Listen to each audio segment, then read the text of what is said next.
This guy actually went to my favorite college in college basketball. He went to Duke University. He's considered one of the best players to come from Duke. He's a sharpshooter. He has a very high IQ. And this was his very first year as a head coach this year, Joe. And he coached the Lakers and LeBron, and a lot of people questioned it. And it's JJ Redick. JJ Redick is going to be being served puppy child today. Why is he being served puppy child? I mean, Dave, he a rookie head coach. It's his first season. I understand that, but wasn't he getting a lot of credit for getting them there? Wasn't people saying that they was going to make it to the finals this year? That he was quote unquote the next Pat Riley. So he deserves some praise for what he's done, but he also deserves some criticism, at least for 4 and 5. The last two games are pretty much on JJ Redick. They were out rebounded terribly. He had Rudy Gobert looking like Shaq in the last game. The man had 27 points and 24 rebounds on 80% shooting. He was 12 and 15 from the field, Joe. The man looked like he was unstoppable. And because he decided not to play his big man, Jackson Hayes, at all in the game. Instead, he turned around and started Dorian Finney-Smith because they needed scoring.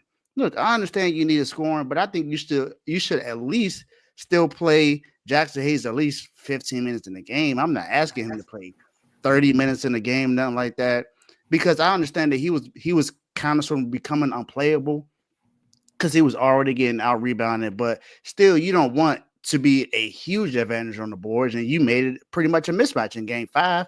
It was not much you could do, and then in Game 4. You didn't play anyone on the bench. Your entire starting five was there from start to finish in the third and fourth quarter. You mean there wasn't one person on the bench you could use? I mean, Dawg Connect, y'all drafted him in the first round this year. You decided not to use him. Gabe Vincent has been in this situation before. You didn't want to use at least your point guard. I understand he's been underwhelming the 2 years he's been with y'all. I mean, the first year he was injured pretty much the entire season, and then this year he was up and down, especially in the regular season. So I can understand that, but Dorian Finney-Smith he was on your bench, and you didn't use him, but he became a starter in Game 5. That doesn't make sense. So I mean, I don't know. I think JJ Redick. I don't think he's going to be here that long. I mean, I understand this is the off season, but I do believe that more than likely when the NBA season starts, Lakers are going to get off to a good start because they got LeBron and Luka. Well, who knows about Luka? Honestly, we don't know if he's going to be with the Lakers or not next season, but it's assumed that he's going to be there. And LeBron, I mean, he's not going to take a pay cut. He already said that it's been assumed that he's not going to take a pay cut this year. But I just feel like the last two just shouldn't have gone the way that it did, Joe. I mean, again, Rudy he looked like he was good, and this game could have been a lot worse because the Timberwolves shot terrible from three. Just imagine if they were making those open threes, Joe, they probably would have lost this game by 20, 30 points. And Ant only had 15 points in this game because he was jacking from three most of the time. And they didn't shoot well from the free throw line. I think they only shot like 73% of the free throw line. So just imagine if they made their free throws and they made their threes. This game could have been a lot worse. How you feel about this, Joe?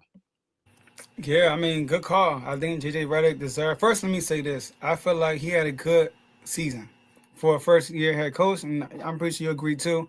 He did a good job this year.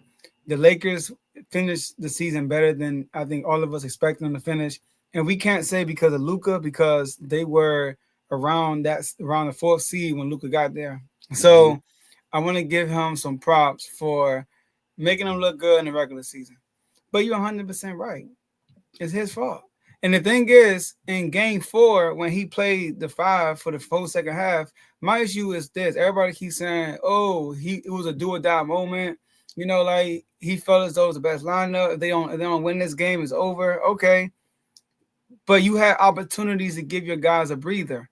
Like, when you went into the fourth quarter, you were up by 10. Mm-hmm. So right there, when you got a 10, 8-point lead, take somebody out, take Bron out, take Luka out, like rotate these guys so they can have more fresh legs and arms down the stretch because Bron didn't even score in clutch time. He didn't even score. He didn't score in the fourth quarter, I don't think. So that was his part. And then stubbornness. Game 5, he comes out and says that they're not going to play Jackson Hayes. And then you see how the game unfolds. And he stuck to what he said. I'm not going to play Jackson Hayes because of stubbornness. I think it's because of stubbornness. He was like, in back of his mind, it's probably best if I put in Jackson Hayes. But I'm not going to do it because I already said I'm not going to do it. And then paying Max Kleber, Dave, until you put the report out, I forgot he was on the team. I did too. I forgot he was a part of the Luka trade. And then he only played it for like 5 minutes. It was like, what was the point?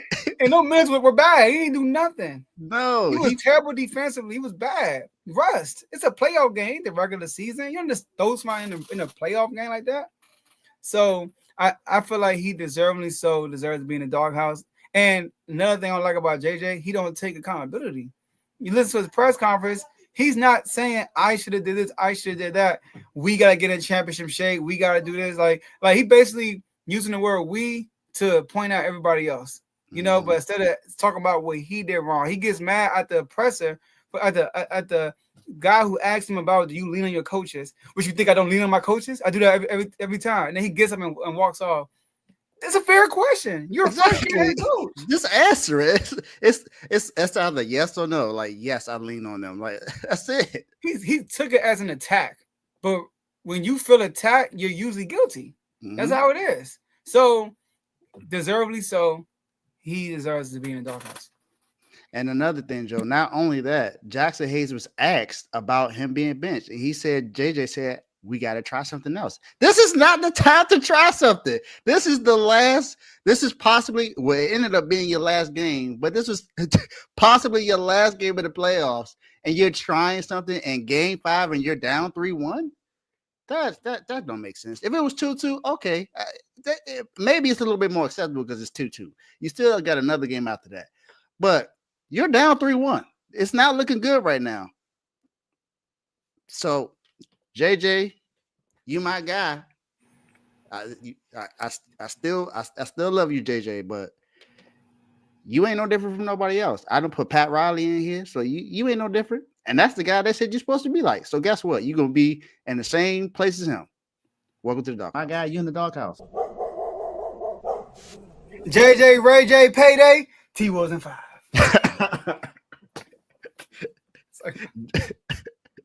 That's what everyone was saying. Ant-Man, Batman, Superman.